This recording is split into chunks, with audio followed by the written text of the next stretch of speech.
chat at the same time. So, okay. So, a little bit of the motivation for this work, even though, of course, I think that the title and all of us coming from Brazil, also violent countries, we know the toll that violence takes on populations. But really,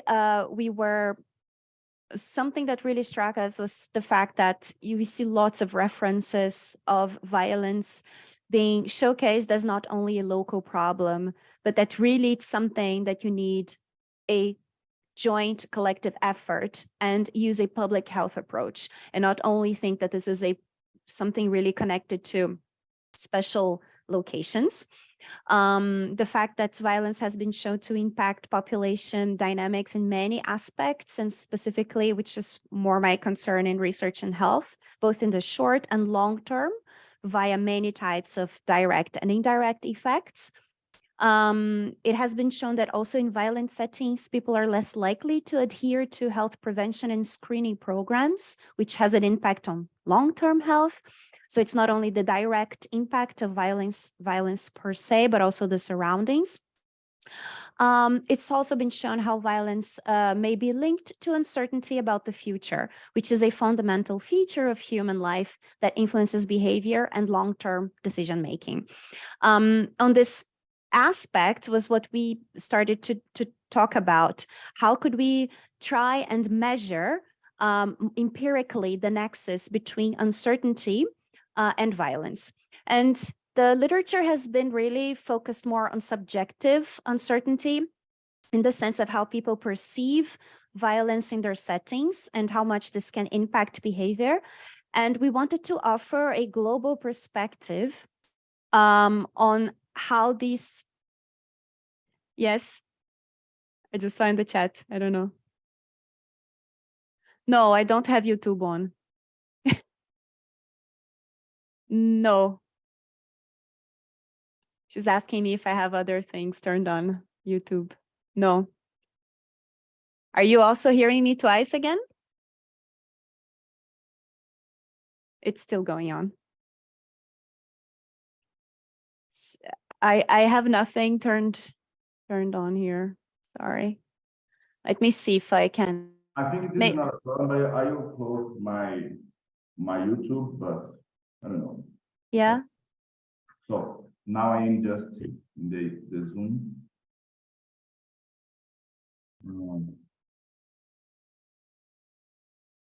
Who? Who, Vanessa or me? Or both?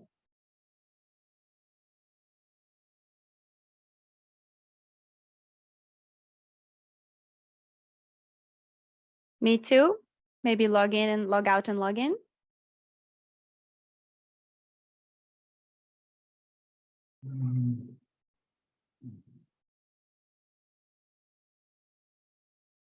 But who? Vanessa or everyone, or just Vanessa or me?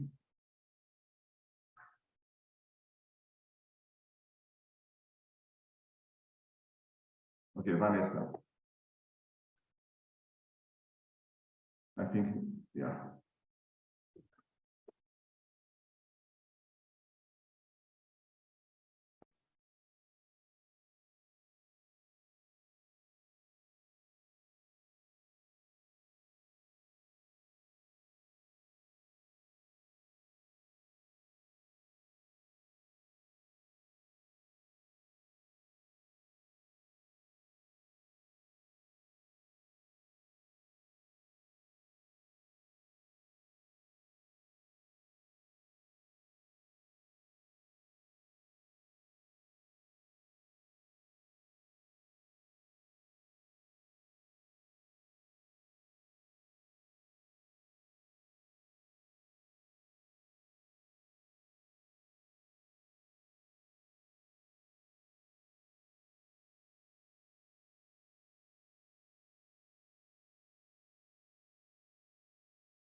Okay, maybe it helps now.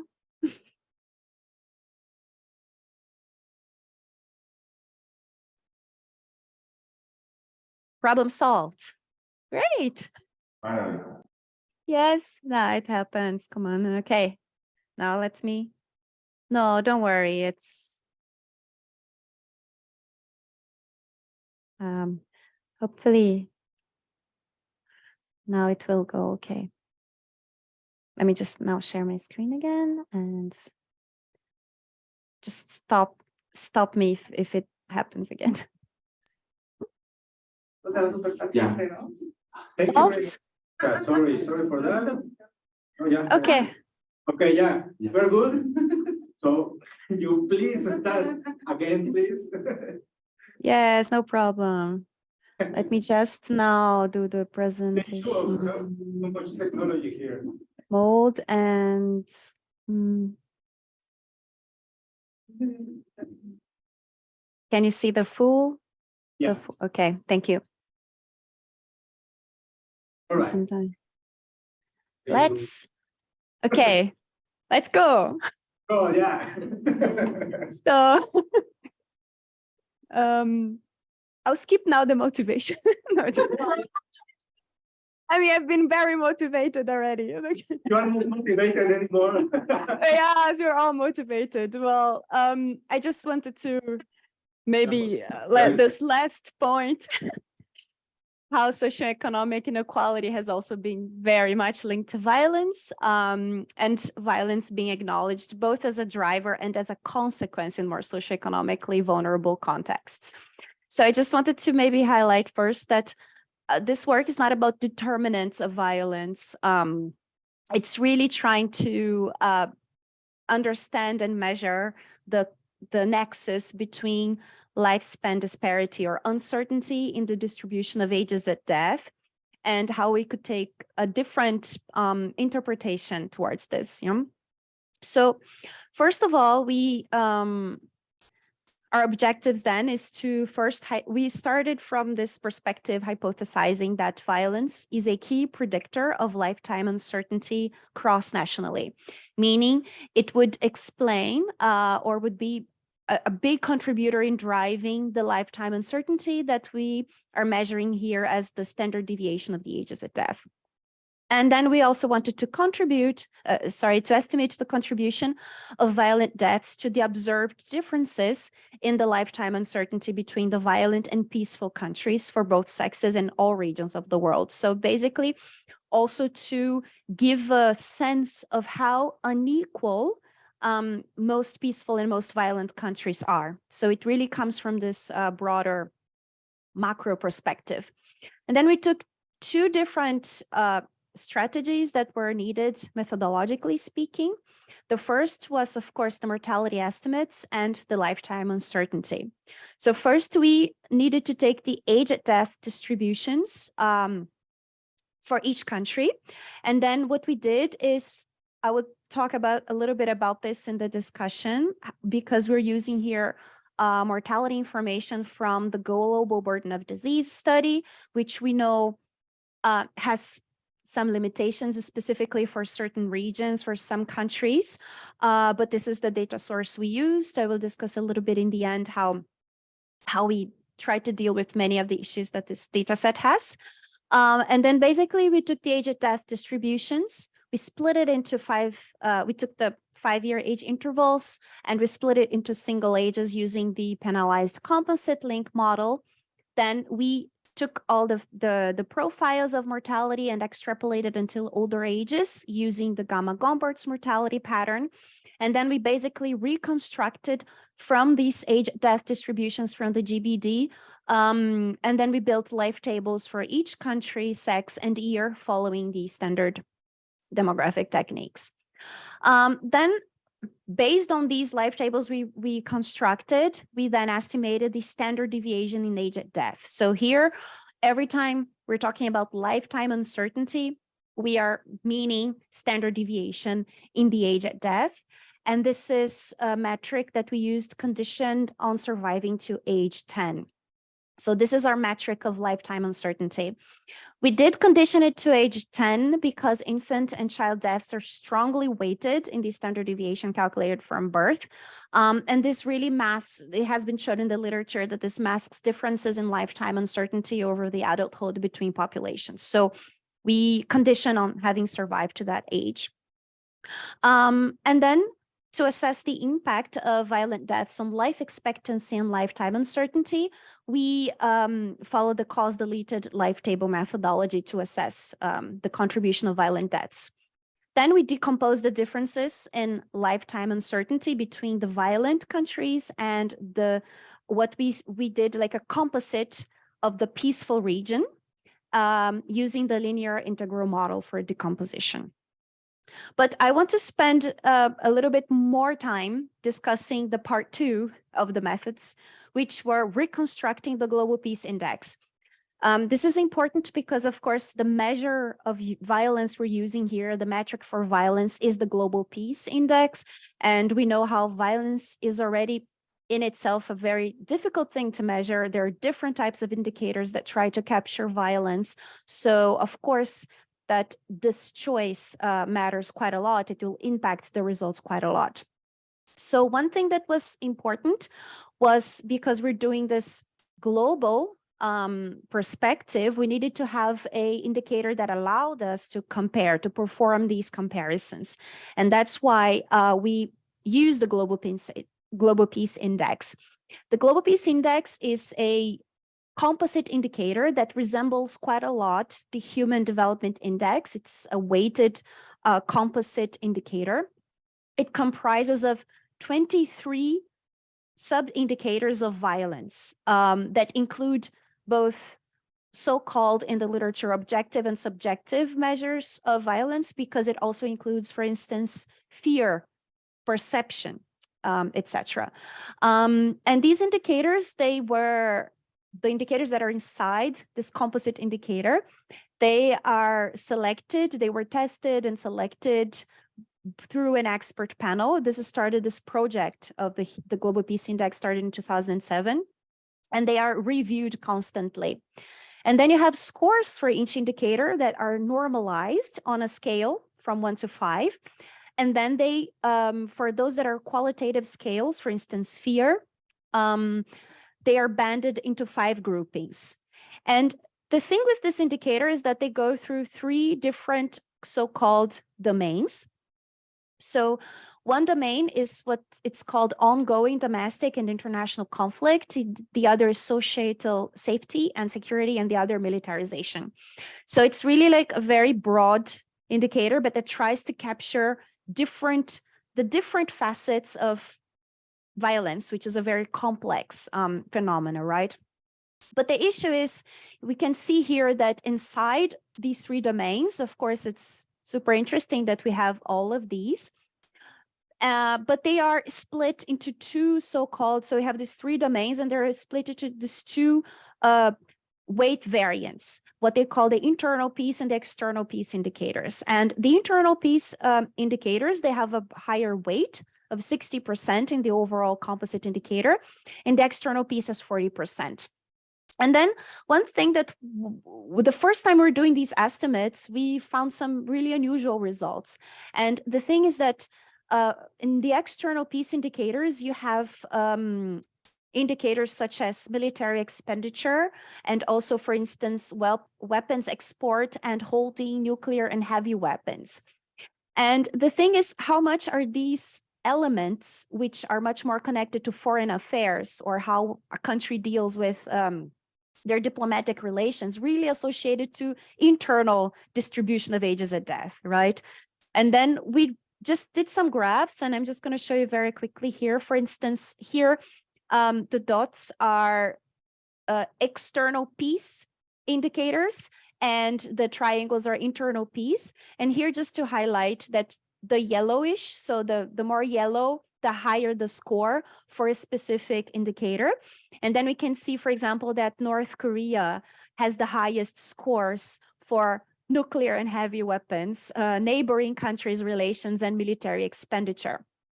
And of course, this is not intimately connected to violence internally in a country. Also, China has the highest score for nuclear and heavy weapons, but it doesn't have the highest overall scores for other internal peace indicators, for instance, violent crime, homicide rates, etc.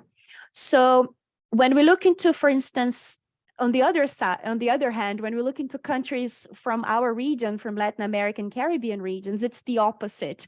So here we have the internal peace indicators, like which with heavier and higher scores. Here we have homicide rates and incarceration rates, which are really high, the highest in some countries, for instance, and also police rate and perceptions of criminality are also among the highest rates. And here we have Brazil, Mexico, and Venezuela with the highest scores, for instance, for homicide rates and for perceptions of criminality. So based on this investigation, and then when we grouped by region, we also saw that the LAC region overall versus, for instance, the North American region really had scores for violent crime, homicide rates, incarceration rates, and the perception of criminality as the highest scores. So what we did was we reconstructed the Global Peace Index only considering the internal peace indicators. And then we re-weighted the averages. And here is just to show that with very little differences, the ranking, this is the ranking we created by our weighted average, and the official rank is virtually unchanged. So it was a way to make a robustness check that our indicator was similar to their indicator, but only reflecting the internal piece. And here, just to show how it also made sense to do this, is the correlation now between the standard deviation, which is in the x-axis, which is our measure of lifetime uncertainty, and the GPI score, which is our internal peace index. Here we can see that for external peace, which is this reddish bottom color, it's a very little, like almost the correlation is basically zero, and the correlate with the exception of some countries. And really the strongest part driving the link between standard deviation in the ages at death and the GPI is internal peace. So here, both for men and for women, with men having a more a closer connection between these two indicators. So this just to show, when you see what we're talking when we're using the Global Peace Index is a reconstructed version that is taking into account just internal peace. Yeah. And then just to go into the results. So here we just presented first the overall map, and here we have like a biscale map, which means these are the correlation between the lifetime uncertainty and the level of violence. Here, the level of violence measured by the Global Peace Index that we reconstructed. And basically what really matters to see here is, first, there is an overall overlap between the highest level of lifetime uncertainty and the highest level of violence, which is in the countries here for men at age 10, in the countries where we suspected we know from the literature are the most violent, this correlation would be stronger. So here we have most countries in the Latin American and Caribbean region. And then we also, so this dark violet is the high level of violence and high lifetime uncertainty. And the bright reds, which we can see some regions in Africa, is the opposite. So it's low level of violence and high lifetime uncertainty, meaning regions in the world where you have this disparity in the ages at death, but this is not mainly correlated to violence, but to other factors. But it's really, for us, it was really starking when we saw how violence was correlated to lifetime uncertainty in most of the regions in the world. And this is stronger for men than for women, which we can see here in the next map. And there are also some differences in the sense that some effects are stronger for women than for men. For countries like Botswana, it's the same. So we see here that it is low level of violence, but high lifetime uncertainty, meaning that what's driving the inequality in lifespans there, it's not mainly connected to violence, just by this overall descriptive. But there are some different results. So for instance, in the Republic of Congo, this relationship for women is stronger, for Sudan and Ethiopia as well than for men, which for men, it's the average, it's in the middle, it's the bluish color, which is middle level of violence, it's correlated more or less to lifetime uncertainty. And then here is just another way of looking at the same thing, but with the pooled countries, yeah? So the scatter plot showing, first of all, a most linear, I think this is the most surprising thing, a virtually linear correlation between these sets of countries and lifetime uncertainty and level of violence, and a huge correlation factor. So in the order of 0.656 for women and 0.63 for men, statistically significant. And when we see these things in social sciences, it's really always very, it's just very startling. And that's when we really started diving deeper. Here is for all years. So this is for focusing on 2017, which is the latest year and the one that we saw in the map. And here, if we take the time series that starts from around 2008 to 2017, we can also see that this correlation holds. And then, but of course, these are just the correlations between lifetime uncertainty and level of violence. But then we started to dig in deeper and try to investigate how is this correlation really being carried on in these regions, and if we did some more modeling, some regression models, if we could assess some of the magnitude, the actual magnitude. And the other thing, as shown in the country for the Africa, in the map for the African region, we saw that not for all countries, high levels of violence were correlated to high levels of lifetime uncertainty. So this shows that there's something different happening over there. And in order to assess a bit of this, we did this multivariate regression models, but including not only GPI, which is the Global Peace Index, but also the Human Development Index, which is a more aggregate composite indicator that also incorporates socioeconomic development and other issues like infant mortality rate and educational levels, etc.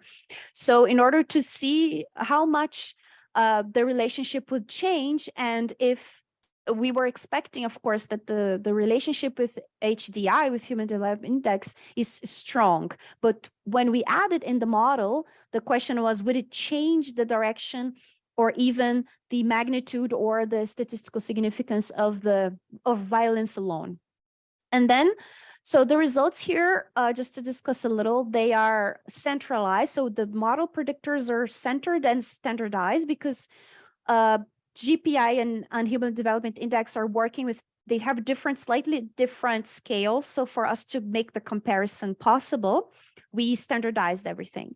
So this means that an increase in one standard deviation in the GPI score increases in 1.17 the standard deviations of lifetime uncertainty. So the correlation is indeed there. It is statistically significant and it's positive.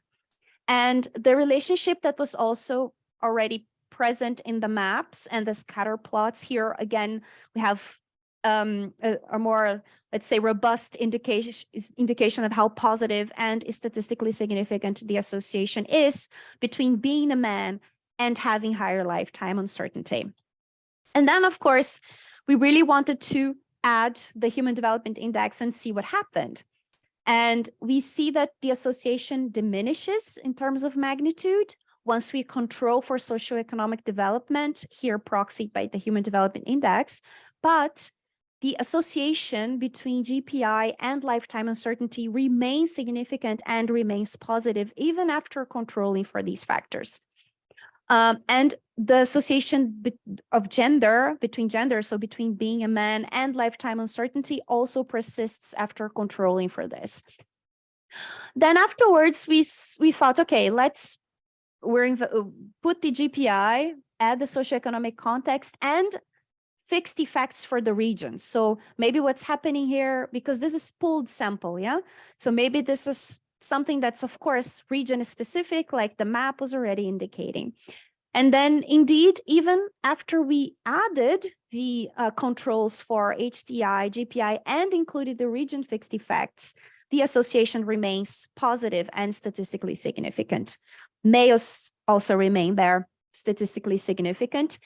And then this is what really carried on the message. Okay, it's really, violence has a really powerful impact. It's really an important predictor of lifetime uncertainty. But then we kept on to see how the specific regions themselves would be explained by this, because here we are working with the pooled sample to again have the overall image, right? Like we're doing with the maps. So here the regions are just pooled across all countries, but now let's do the region specific models.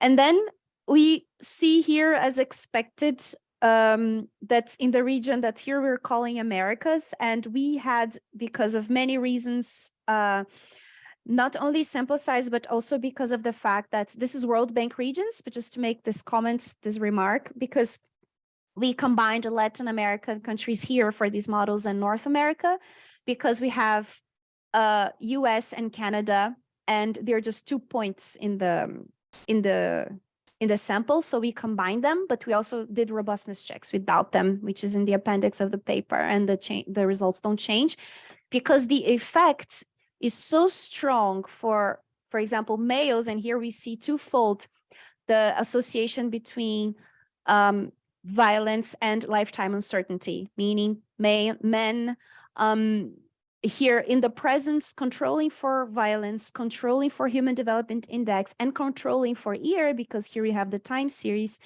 Men, being a man is associated to a double-fold increase in lifetime uncertainty in the Americas. So it's quite strong. And then we see that these effects are all significant for most regions, with the exception of sub-Saharan Africa, which when we saw in the map, this kind of like this variation from what we were seeing in the patterns across all countries were making sense. And here the specific region-specific regression models just confirm this, that the GPI is not statistically significant once we add human development index. So it just shows that really it's important. It's an important things that are happening there that are more important to explain the standard deviation in the ages at death.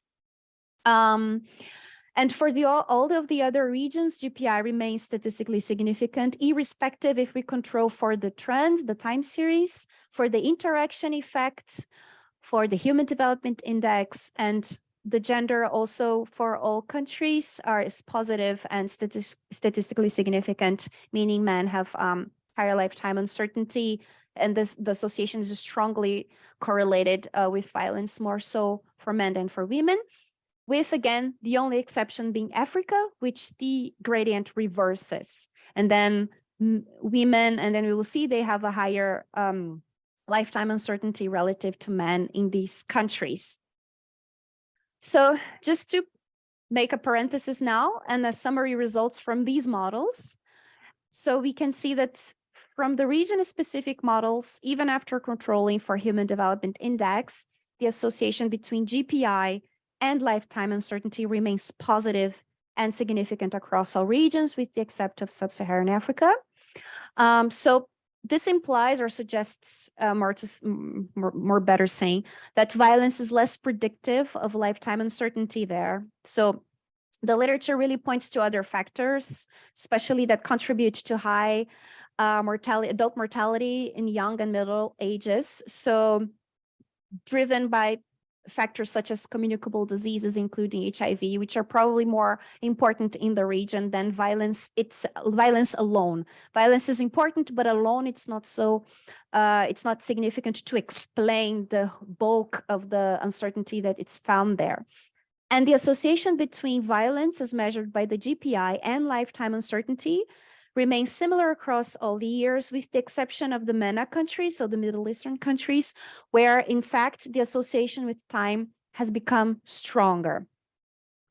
And then just using these values from the region-specific models controlled for Human Development Index and the GPI, we use the predicted values from these models, and then we made this ranking, which is a ranking from the highest to the lowest lifetime uncertainty across the most violent and peaceful countries in the world. And then from these predictions that were generated from the models, we can see here, I think the huge takeaway is the distance, right? That we see from the most peaceful to the most violent. Also, of course, the Latin American region, the countries here, it's not all countries cited because these are the ones that have among the most violent, the highest standard deviation, yeah? And these are Colombia, El Salvador, Venezuela, and Mexico. And we see that the countries are among those that have the highest lifetime uncertainty across the most violent countries. And we can see that they have the highest differences between women and men. Yeah, so if we see here, the pinkish dot on the left of the graph is representing women, on the right is men, and the gray in the middle is the average across both sexes. So we can also see that here really what was shown in the models of the twofold difference is really reflected here.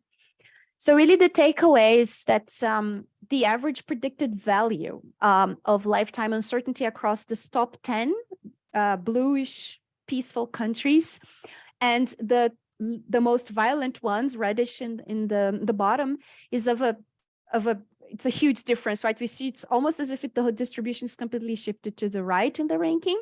So the top 10 most violent countries, they have a average lifetime uncertainty that is 32% higher than the average of the most peaceful countries.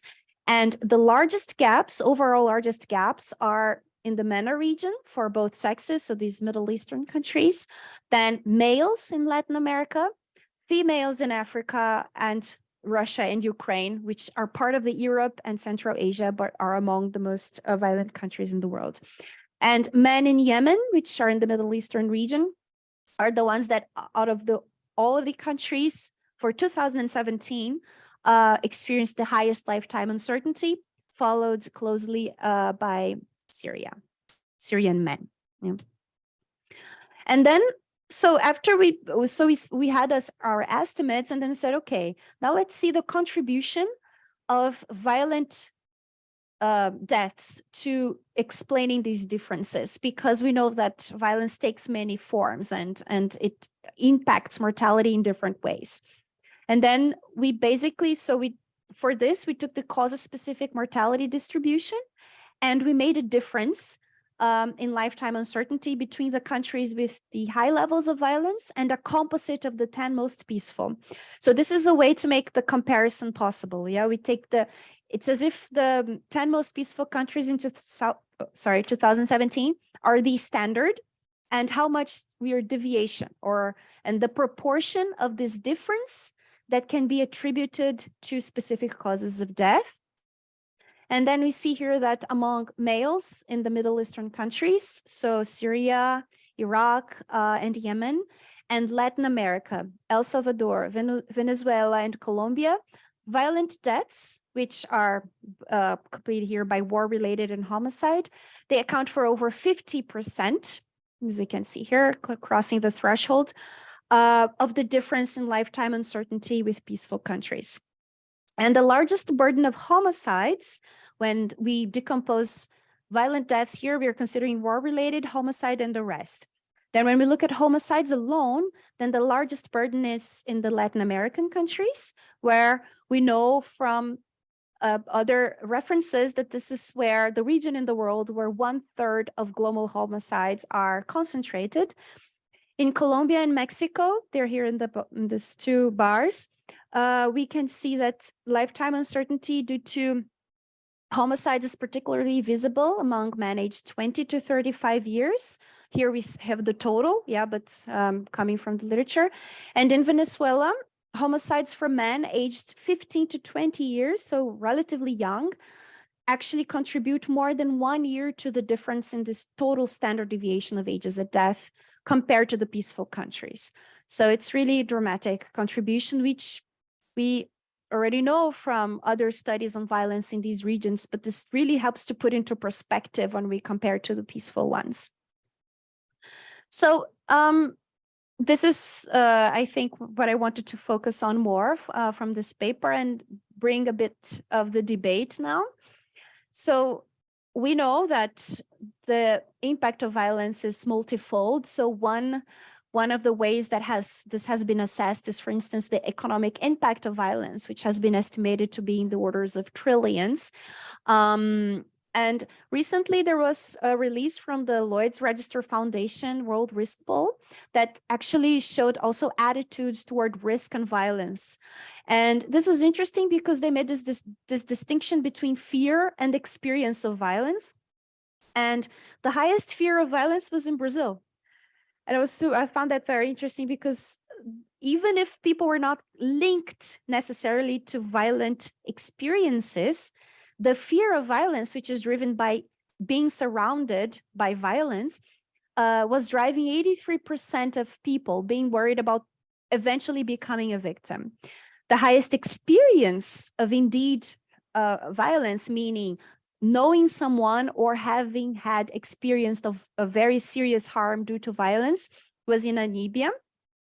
But I brought this, so to speak, these results because we're always in this paper discussing how, even though we're here measuring the uncertainty through the standard deviation in the ages of death, how much being surrounded by this uncertainty impacts how people behave. So it's also like we're not measuring this direct link, but how it creates a scene, sets the scene to the magnitude of this.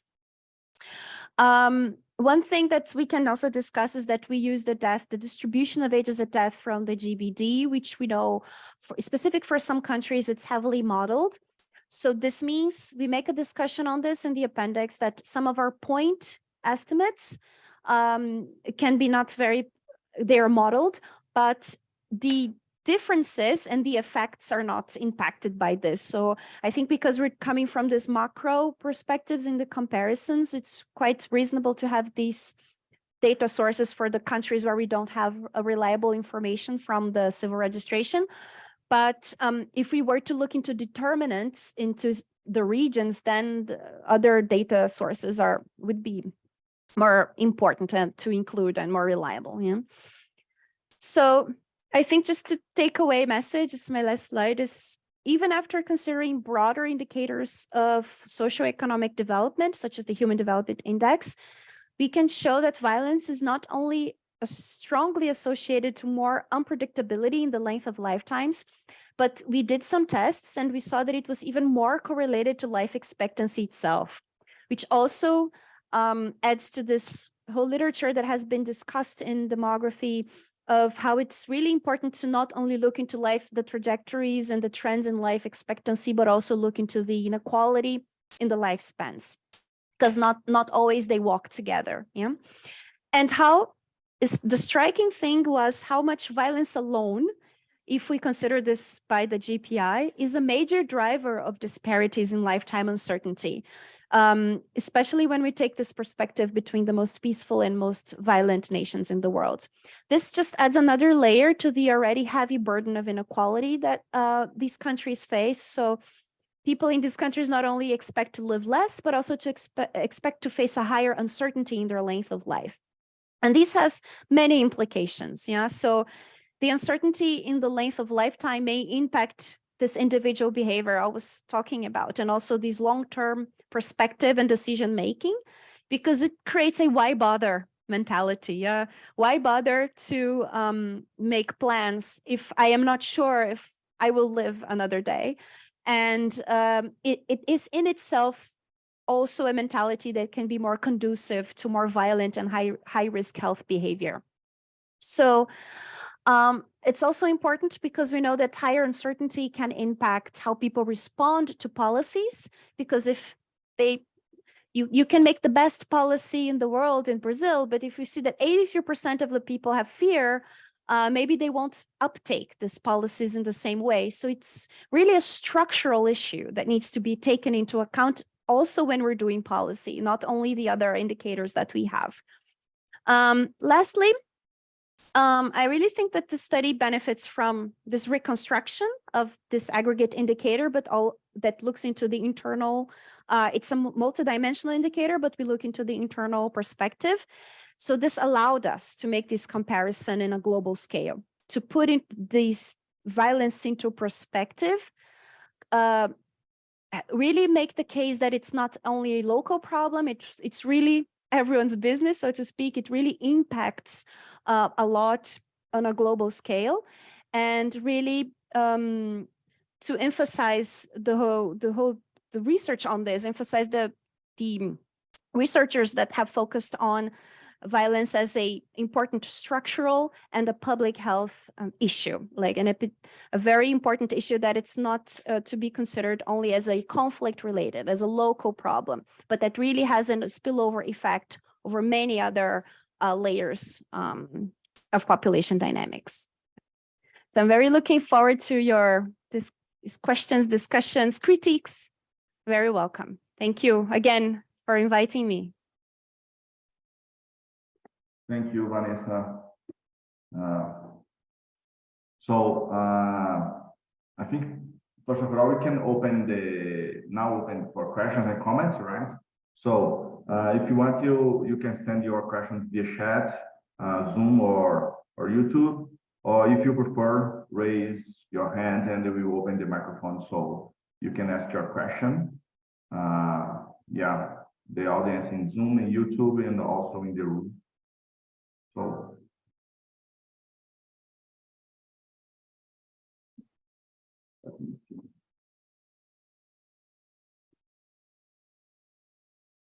I think I will start with the question. Okay, thanks. So, I know in the study, one of the finds that the population level impacts of the violence on lifetime uncertainty are most notable in Middle East, North Africa, and Latin America, right? And in that, they are more pronounced among men than women.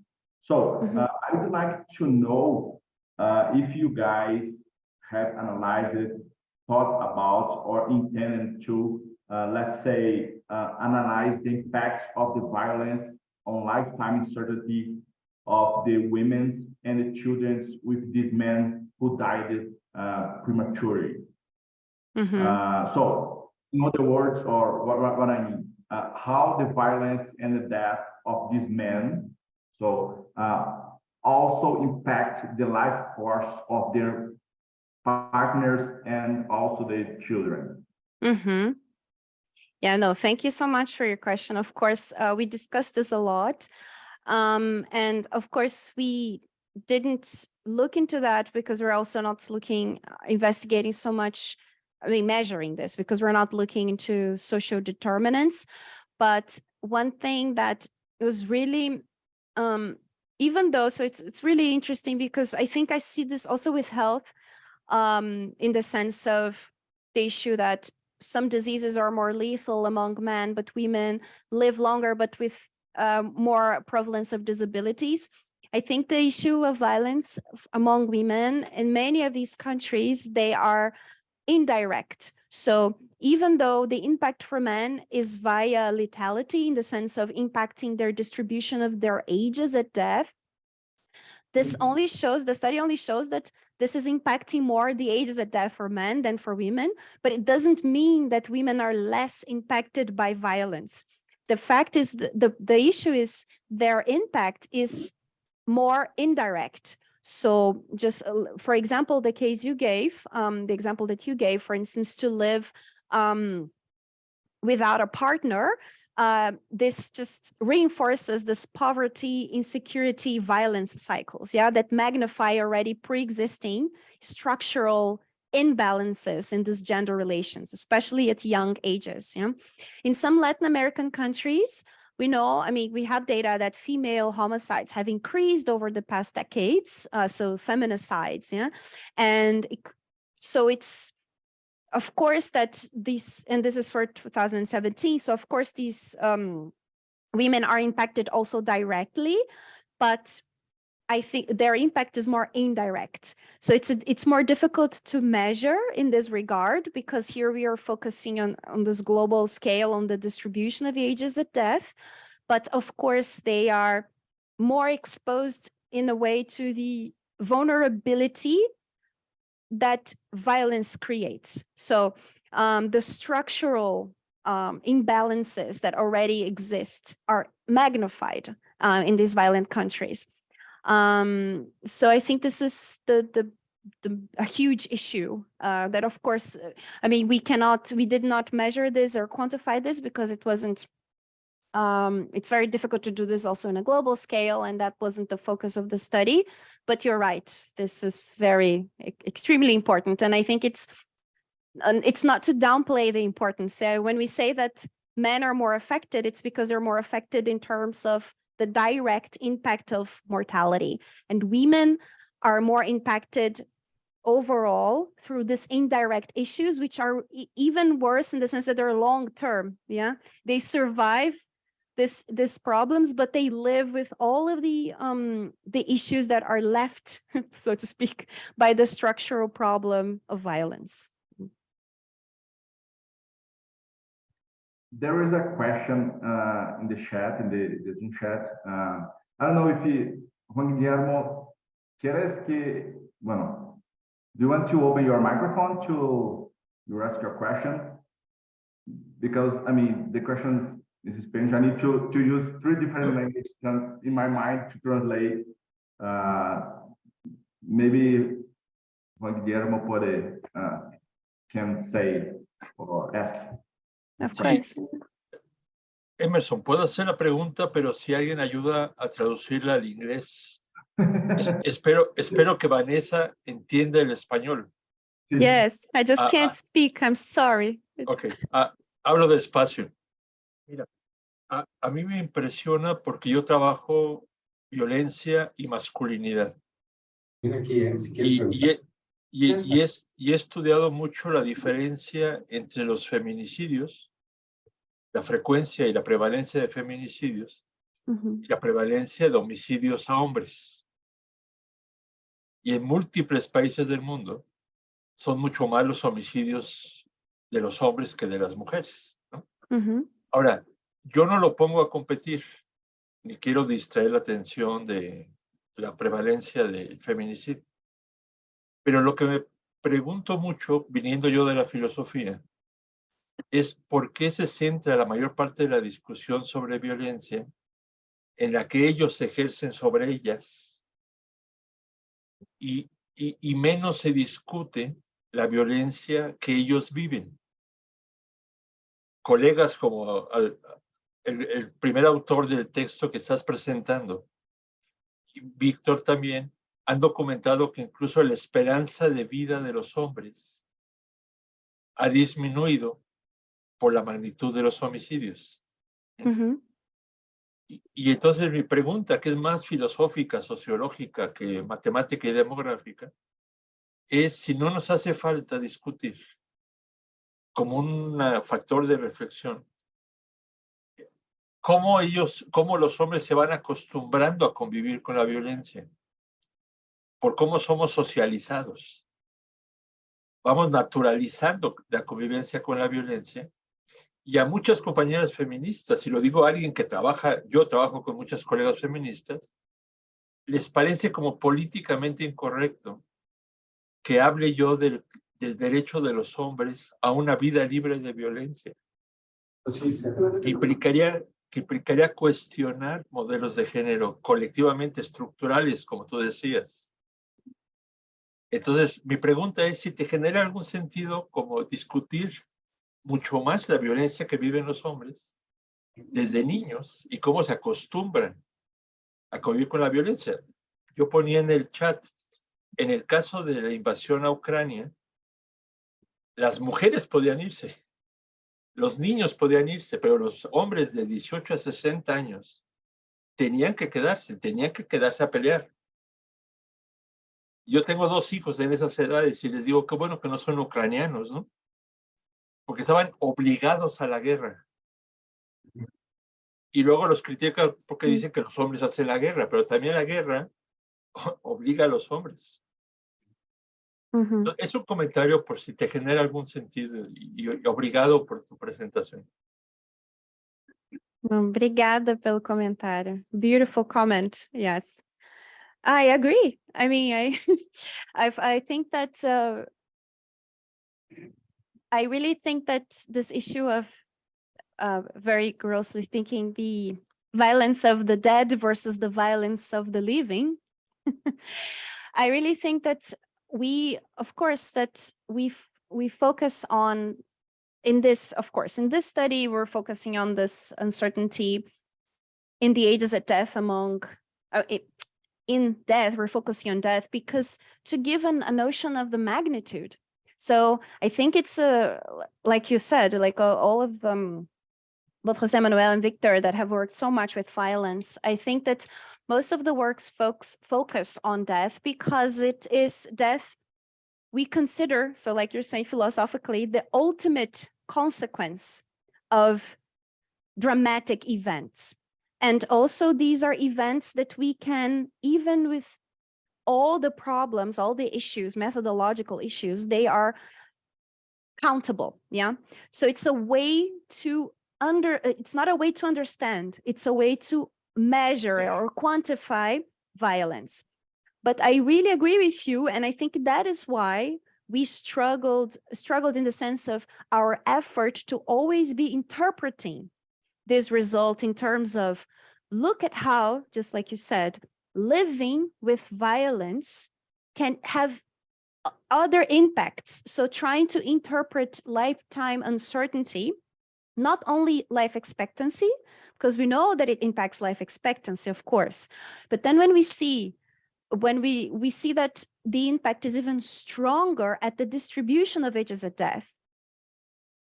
How does this impact people living with violence in the sense of, if I am living in a country where I know, and I'm a young person, I saw this a lot in Brazil, of course, as well. I was teaching young people and sometimes they said, why bother? Like I said, why am I going to invest in my future if I have a colleague, that, died when he was 17, and then I don't know if this is going to be me. And it's not only people who are directly involved in drug cartels and things like that. Yeah. If you live in Rio, you can sometimes, I've had friends that experienced violence. You have people who were just passing in the middle of a violent neighborhood and were hit by a bullet. So it's not like you are inside the conflict, but so this is what it means to have this uncertainty. And this in itself impacts how you behave. Because why are you going to invest? How are you going to behave in a place where this happens? So I think it's just a doorway for us to really make the case of how impactful this is. But of course, it's not a work that focusing on deaths does not make us understand better the process. It gives us a way to quantify and hopefully convince how problematic it is. But thank you. Thanks so much for your reflection. Obrigado, Vanessa. Obrigada. Vanessa, we have one more question in the room. Fatima has that question. Fatima, please. Can you hear me? Yes. Okay. Vanessa, I want to thank you for your presentation. Your results are very, very interesting. And this comparative measure allows for setting the countries in which level they are of life violence and lifetime uncertainty. I was struck, I was surprised, interested, the results of Sub-Saharan Africa by the map 50%, and some countries, which I was expecting all of them to be in the violent, but it is clearly that some are not. And in your explaining, I would like to hear more explanation on this issue, because your explanation one maybe is to do with disease. I mean, I don't know exactly which countries. I didn't know if I could see it from here. But for example, I mean, I would like to know more. Maybe the answer is not so much in the disease, you know, if it's transmittable disease, you know, but maybe it has to do with the difference of some countries having more violence because the ethnic visions, you know, like Rwanda, or you know, there are others like that. So I don't know which country. And also, I don't know if you have seen. I find, for example, Ghana very impressive, because Ghana is like kind of an example of Africa, you know, like a good place to be. But Ghana, different to other countries, most of the country, different to other, it's matriarchal instead of patriarchal. And that makes a big difference in respect to how they behave. For example, in a patriarchal society, a group in Africa, in a country, then the women don't have the right to inherit, don't have the right to have a bank account, don't have the right to work. You know, they have to ask permission for even going to the doctor. They have to go with somebody. While in a matriarchal area, like most of Ghana, then they are the ones who work. They are the ones that decide about money. So that makes a difference. I mean, in my head, it makes a difference. But I really don't know if you have looked more into the possible explanations of Sub-Saharan Africa, the big difference in Sub-Saharan Africa. Thank you for your question. No, you're completely right. We were also struck by it. Unfortunately, we couldn't, because so this work is always a compromise, yeah, between having more in-depth analysis within the countries or bringing this global perspective. So this was always the point we wanted to.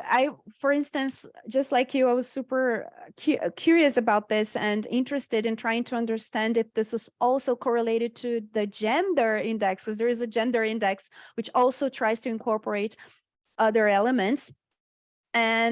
But then we couldn't, then it was losing a bit the grip on the comparisons. But I really think, so what we saw when we're trying to do like more robustness checks is that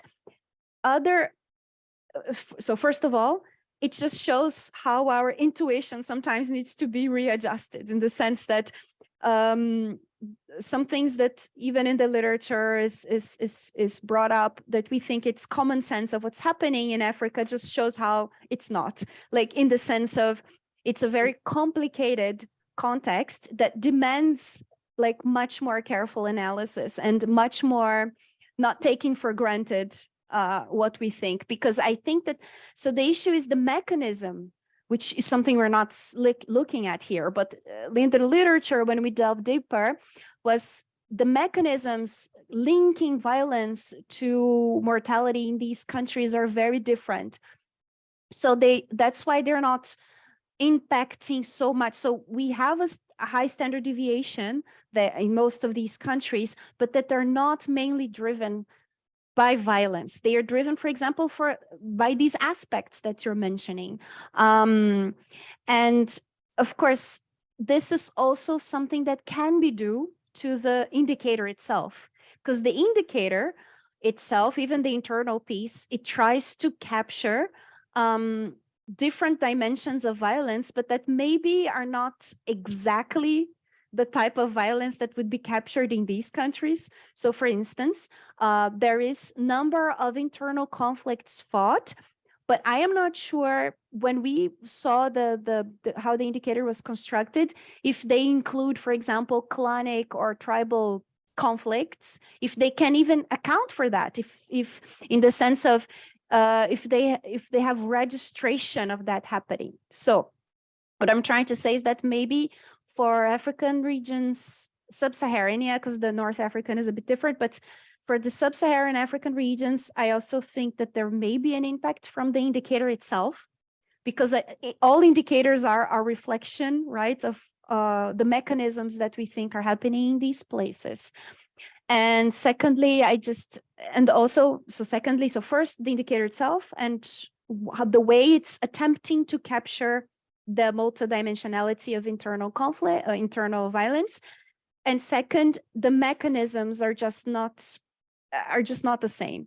So of course, each country in the world has their specific thing, but I think in the region there, in the sub-Saharan African region, it's really, even though there is violence, the violence is not highly correlated to this uncertainty in the lifespan. It's other things that are more important. Or maybe they will have, like we saw some countries, this is more important than others.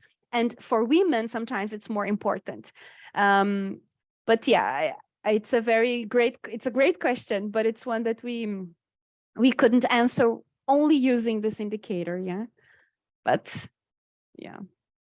Thank you. Okay. Thank you. Thank you. Vitor, please. Yeah, thank you. Can you hear me, Vanessa? Yes, yes.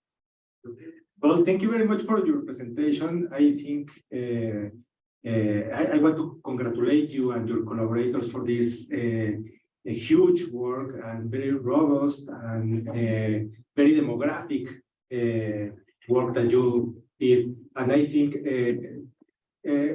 going to be a milestone for future demographic research. So I was just curious about the period that you use. Do you think that the period that you analyze perhaps have an influence in the results? I am thinking because in the period that you analyze, there was a lot of conflicts. The Syrian conflict, the war on drugs in Mexico, and yeah, and a lot of very particular violent issues around the world. So, do you think that it influenced the results? And another question that I have is, what about the cohort effects in this? I think that I know that the data is limited, mainly when you are analyzing a global perspective of one demographic issue. But I am thinking, how is the what? how is the perspective of one young people in one country about the violence versus an old one? So, because, for example, here in Mexico, the violent crimes are concentrated in youngs, between 50 years old and 45 years old. So, what about the people who are about the 50 years old? So, and another thing that I was thinking, I am forgetting now, but is I forgot. Sorry. Yeah, but thank you. Thank you for your questions. Yeah.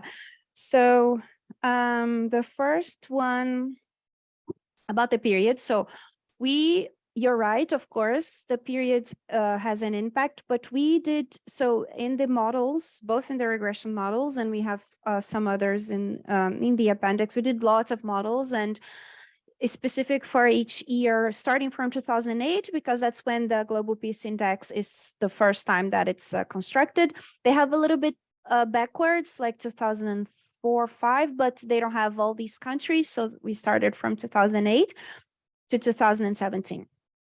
And so, of course, many things, many different conflicts, local conflicts happened throughout these years. But what we see is that even when we add the interaction term of year, because for instance, so for some years, these countries changed rankings, yeah? They're changing rankings sometimes from one year to the other because of conflicts or something that happens. Another thing that is inside the indicator of internal peace is political instability. So some countries which face political instability, meaning, any type, so there are different types of political instability that they try to capture. But for example, changes of government, corruption measurements, things like that, corruption scale, terrorist scale. So for instance, some places, even also in Europe, changed the ranking because there were these terrorist attacks. So, and then changed the perception of people of violence. There wasn't, the effect on the mortality was very small, but it changed the perception. So this changed the scale, yeah? So of course, each year there's changes in the ranking, but the thing is that remains stable throughout time is the relationship between violence and lifetime uncertainty. So you are right that the magnitude of these effects have, they shift throughout time, sometimes a bit lower, sometimes a bit higher. But the point is that the correlation remains.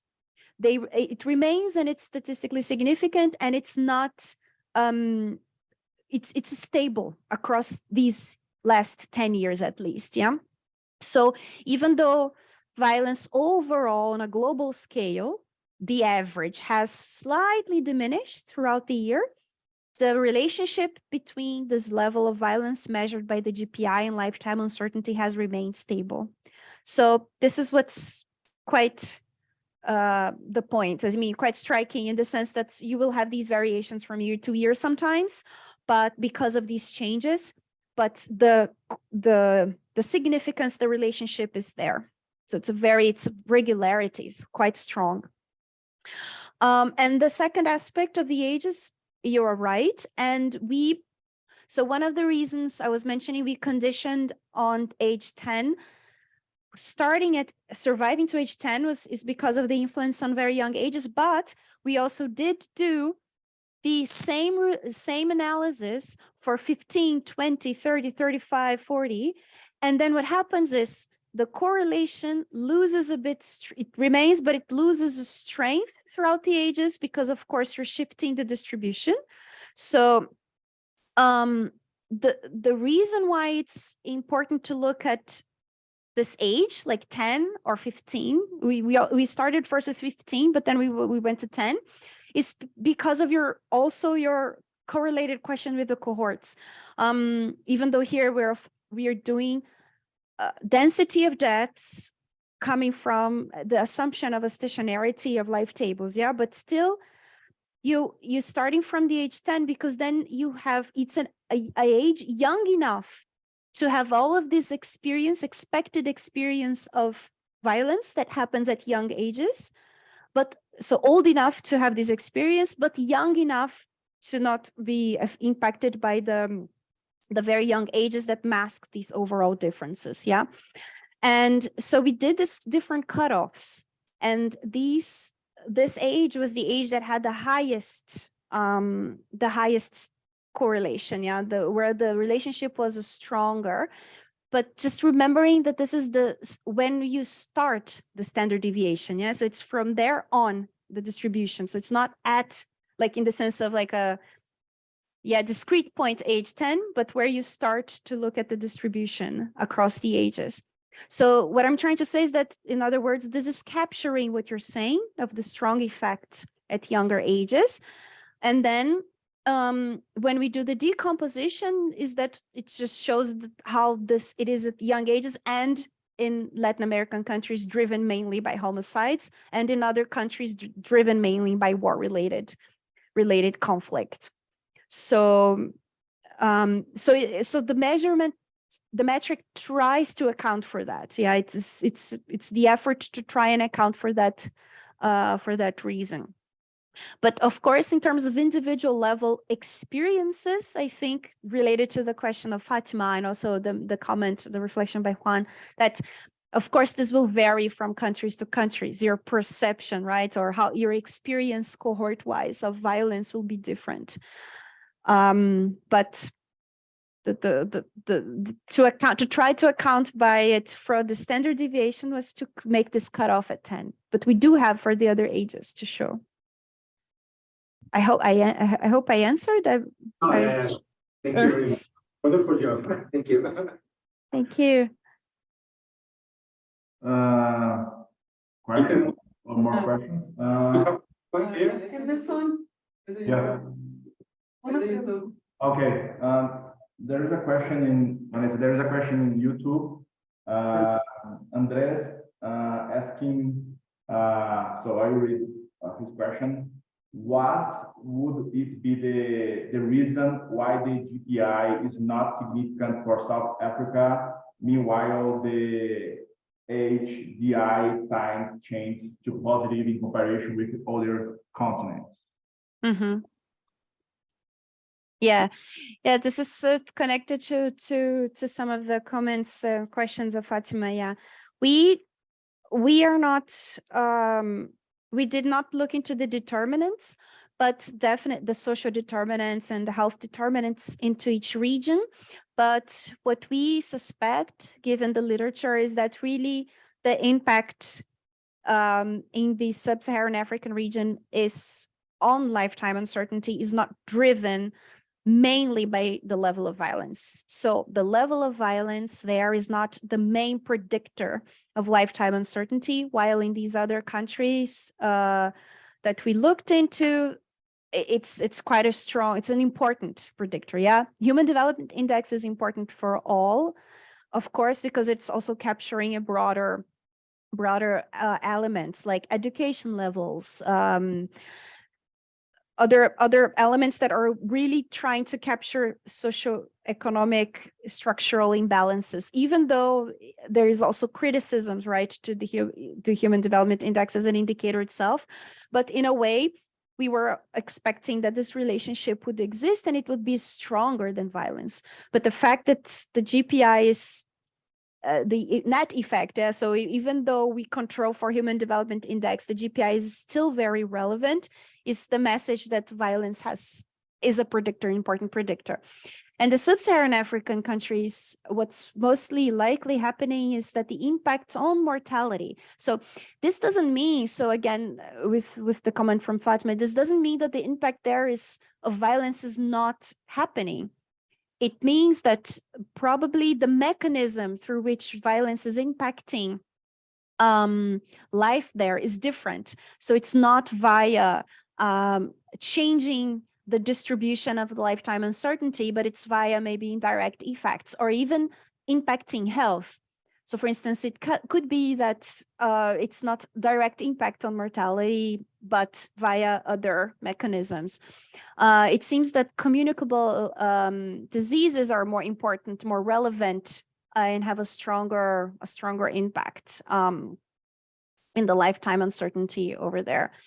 And a lot of the things in the models with this change of sign for the Human Development Index could be also due to the fact that these predictors do not have a linear relationship with sub-Saharan African regions because it's so scattered. So I was showing the scatter plot, right? And it's linear for most regions.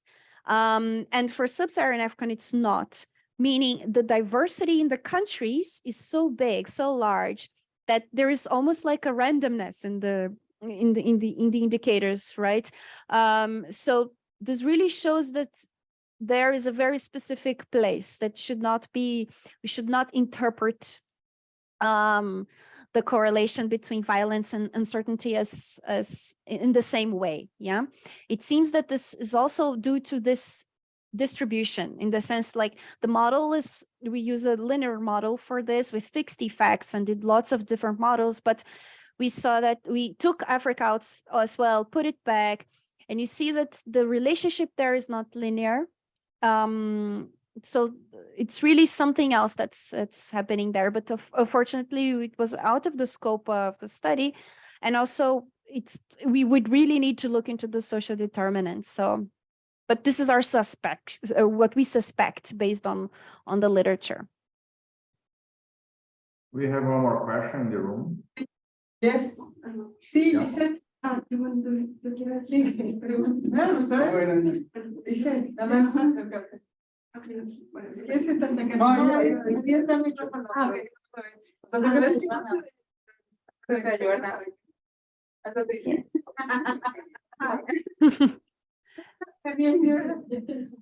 Yeah, I can hear you. Yeah.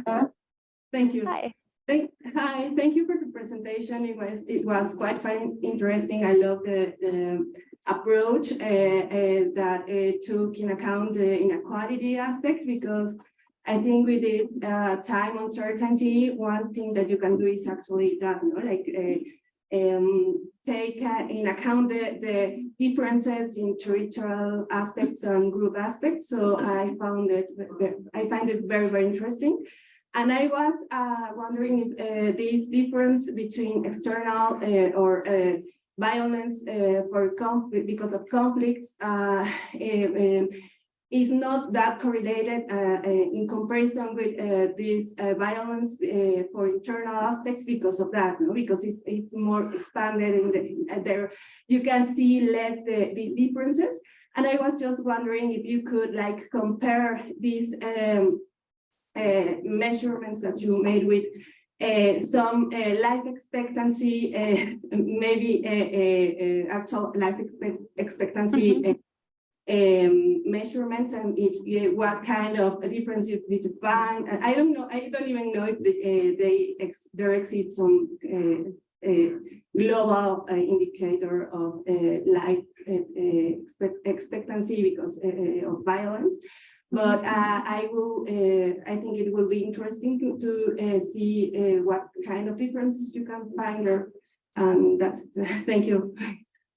Thank you. No, of course we did it. I'm sorry I didn't show here the graph. I was worried about the time. But we did also do the correlation with life expectancy. And so I should mention this more strongly. I just mentioned it in discussion. We did the same analysis, and the interesting thing is the correlation between the correlation between the level of violence of internal peace, the GPI internal peace, and life expectancy is less strongly associated than lifetime uncertainty. And there are many, you can discuss the reasons for this, but technically, but the point is that, of course, we were expecting that violence is correlated to life expectancy, and mainly studies show this, but not necessarily to lifetime uncertainty, not necessarily to how dispersed the distribution of the ages at death would be. And this is a strong point. So you're definitely right. And we did this with life expectancy because we constructed complete life tables from the age distribution, the age at death distribution. And another thing, and then the results are super interesting, but the point is these results already exist. They're already used in other studies. So the contribution that we found we could give in this was to decompose the contribution of violent deaths, but also to show how the association was even stronger to lifetime uncertainty. And the point you made was really good about internal versus external. So just to mention that these maps I showed you, we did this first with the Global Peace Total Index, yeah?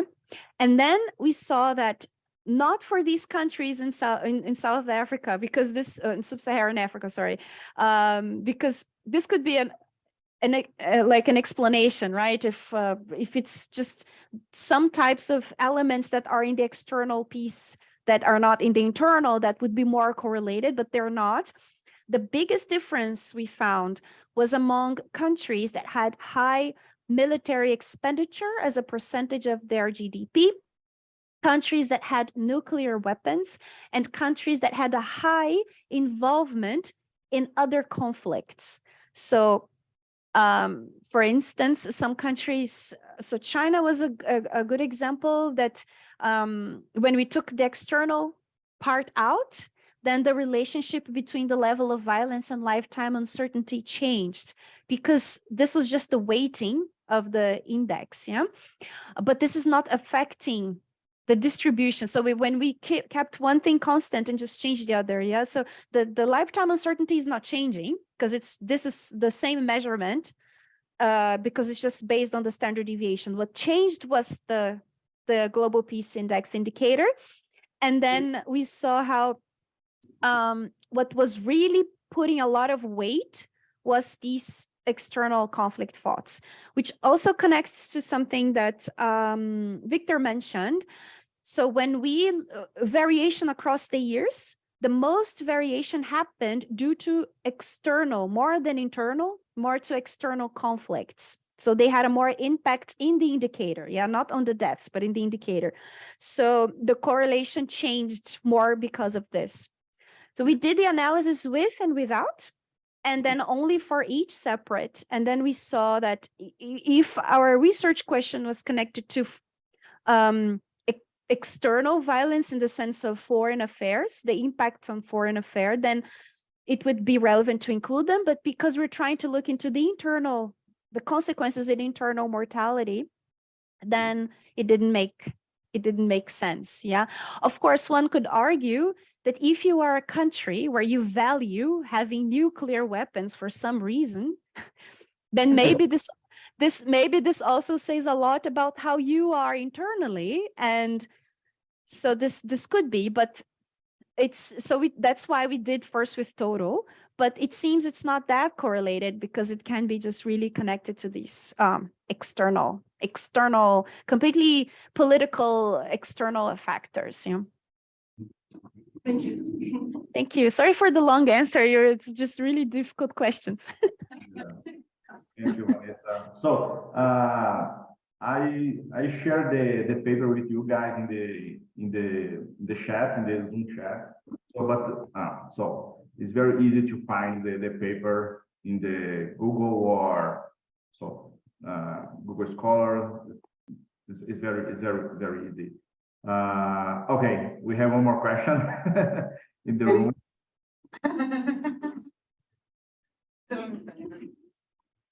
Please. Okay, please, Janet. Hey. I have two methodological questions. The first one is about the regression models. Well, I need to ask, why do you choose these multivariate regression models and not another methodology? And the second one is, how are these control variables selected?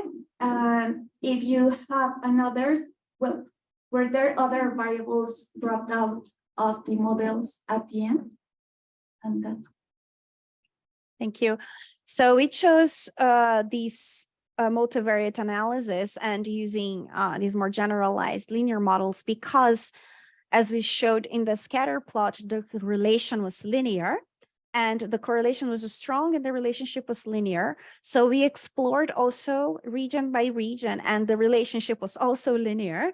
And we were, okay, there is something wrong with this. Because, I mean, if there is something that doesn't happen right, and of course, this is a macro perspective. So there is a tendency for numbers to behave in a certain way mathematically, but still it was quite striking that the relationship follows a mostly linear pattern with some exceptions.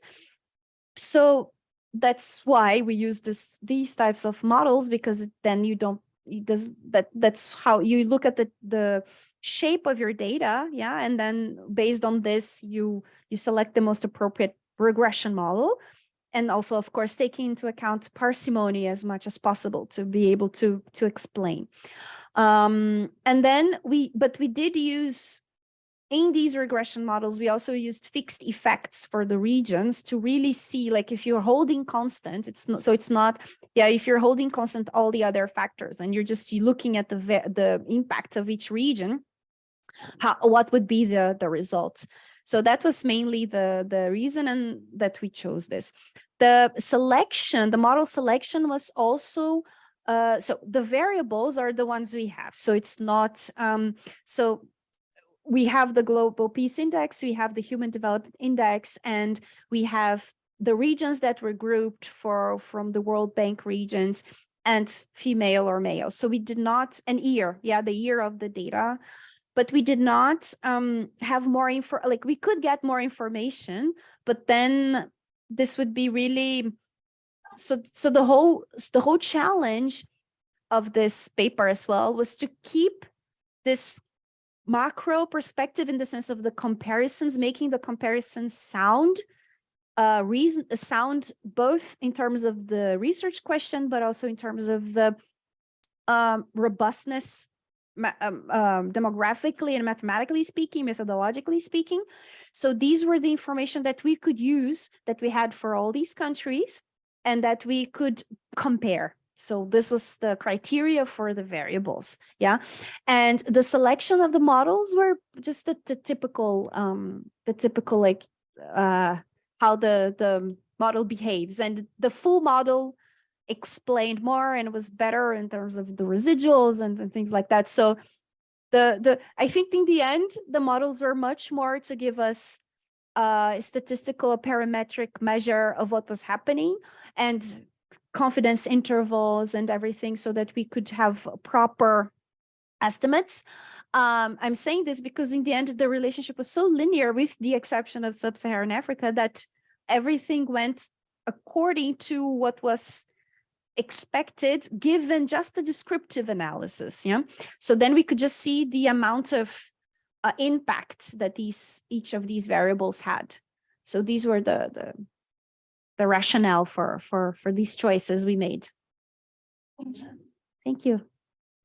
Thank you, Vanessa. I think we are on time. So, but before to say thank you and for this inspired talk, I think it's Victor has an announcement to do. Yes, Emerson, thank you. Well, I'm going to switch to Spanish. Of course. I'm sorry again. No, I'm sorry.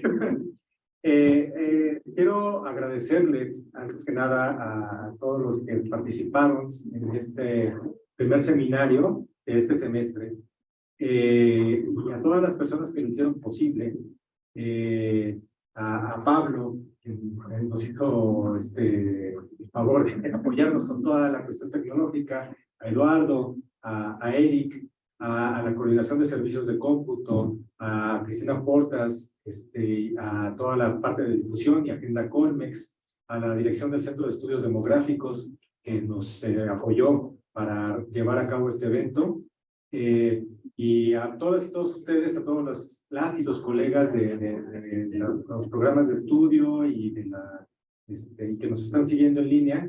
Y quiero anunciar que para el día 31 de marzo, de manera presencial, vamos a tener nuestro segundo seminario de este semestre.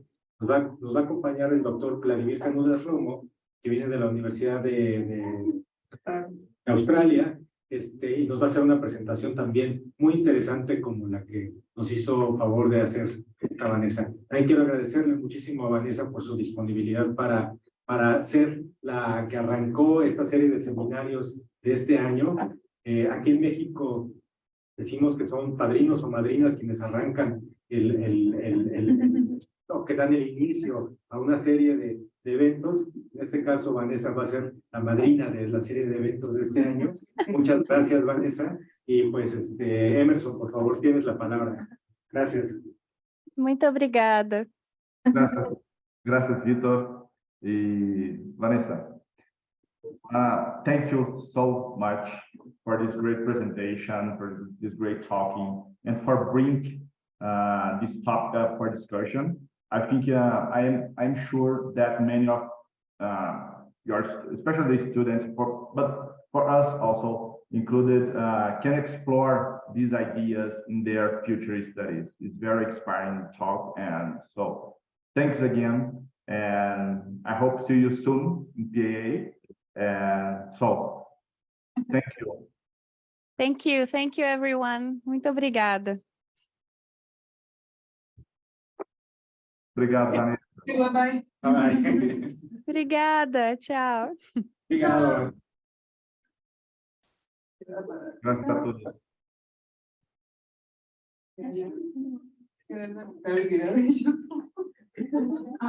se Gracias a todos.